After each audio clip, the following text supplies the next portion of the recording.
then you wouldn't be changing the Word of God, right? So there's the argument.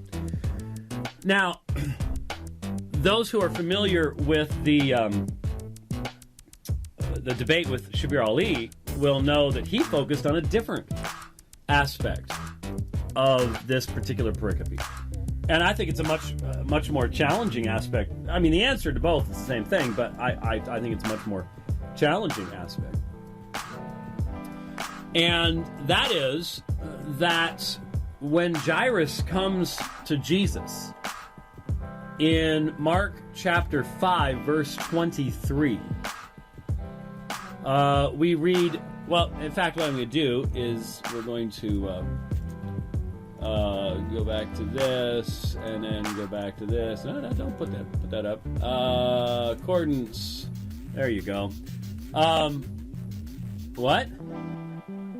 Hey, well, I gotta switch over to accordance. You gotta. Hey, if you can't keep up with me over there, man. I mean, we already know you're having some functional problems as far as knowing which buttons to push. So, you better just, you talked about how often you're a professional. Let's get with the program here. All right. Yeah,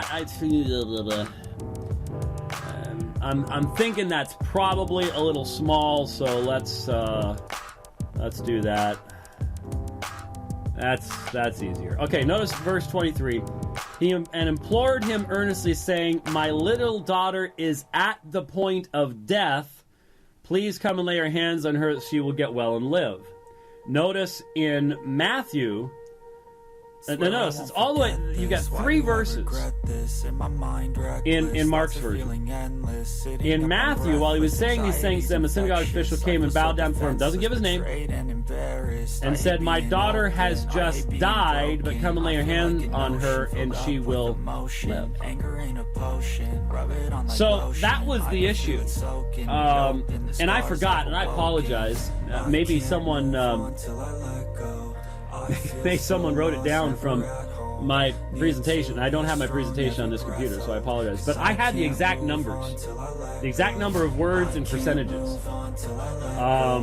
in my G3 presentation. I didn't memorize them, and I was going to transfer the thing over to this side, and I forgot. Too much going on before the program today. Anyway,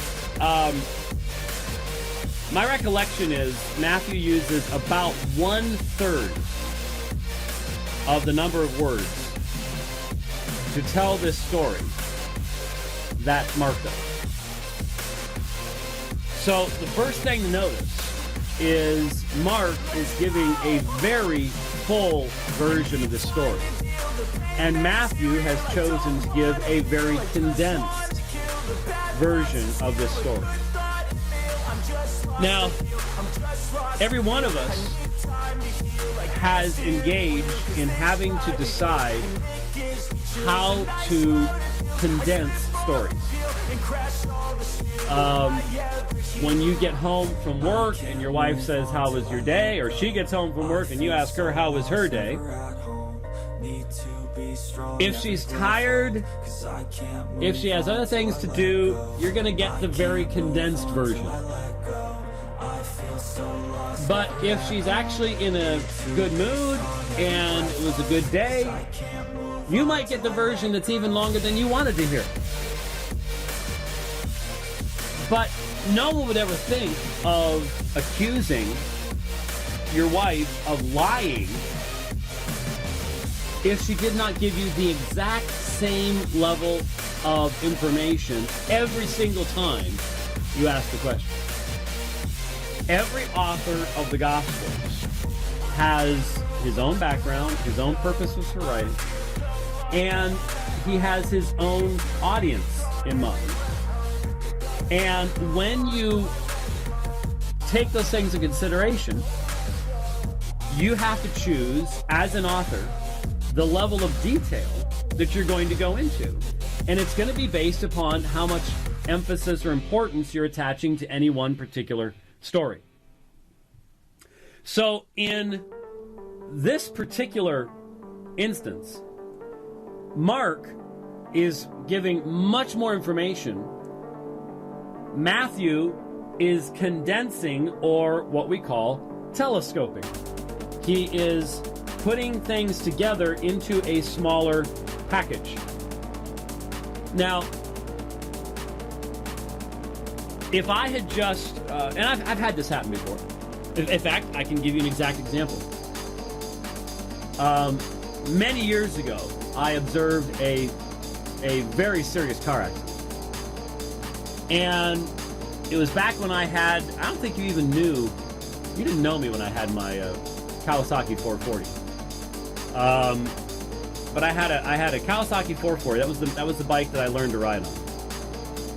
And I was the first vehicle in line at 59th Avenue and Bell Road. And I was going west on Bell Road. And I took off from the light, and motorcycles can accelerate faster than most cars can. And I had even been thinking about the fact that one of the nice things about being on a motorcycle is you can sort of get away from the traffic. And right as I'm thinking that, this car passes me. Clearly speeding, because I was up to speed already. And racing towards 67th Avenue, the light turns and there is an accident. And this guy is flying, and it's a bad accident. We're talking car in the air, spinning around. I mean, it was a bad accident. So I stopped. I had seen it. And when the police officers talked to me, take my name, address, contact information. This was so long ago, there's no such thing as cell phone or email. Believe you me. They asked what I had seen. But they wanted a summary. Later, I was contacted by an investigator, and he wanted exhaustive detail. The police officer at the time did not want they didn't want to know about what I had been thinking about, where I was going, No. They wanted who was where, boom, boom, boom. They wanted a telescoped summary, knowing that the investigator would later be contacting me for everything. And they're going to ask me questions. They're going to ask me questions to try to get me to remember things that I wouldn't normally include in telling the story anyways. We all know how that works. Now, was I lying to the officers when I gave them the summary? No, of course not. Was I lying to the investigator when I gave the full version and he asked me about stuff I hadn't even thought of? And